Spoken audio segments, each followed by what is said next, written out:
Praise the lord. నేటి దిన వాగ్దానం. నాతో యుద్ధం చేయుటకు దండు దిగినను నా హృదయము భయపడదు. కీర్తనలు 27:3. దేవుని నూతన సైన్యమైన మనం పరలోక కానాను వైపు కదం త్రొక్కుతున్నాం.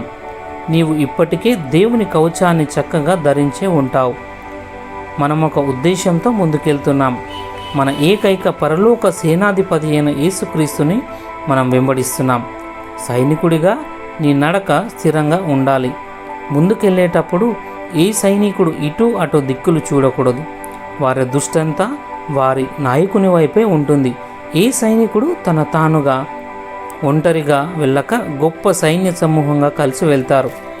క్రీస్తు శరీరమైన మనం విడదీయనిబడిన వారం. మనం ఒంటరిగా కాక గొప్ప సైన్యంగా అంధకార శక్తులతో పోరాడుతున్నాం. మనమంతా గొర్రెపిల్ల రక్తంలో కడగబడిన వారం.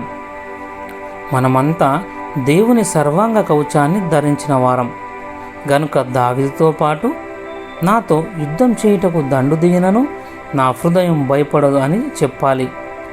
దేవుని సైన్యంలో సైనికుడిగా ఉండుటకు నీవు అర్హుడవా, అర్హురాలివా? క్రీస్తు కొరకు, సువార్త కొరకు నీవు ప్రాణమిచ్చేందుకు సిద్ధంగా ఉన్నావా? ప్రార్థన.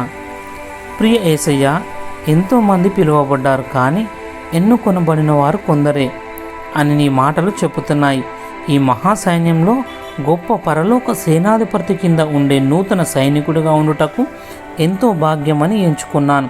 నీ రాజ్యంలో మంచి పోరాటం పోరేందుకు సైనికుడిగా నన్ను చేయము. యేసు ప్రభు నామములో ప్రార్థిస్తున్నాను. ఆమెన్.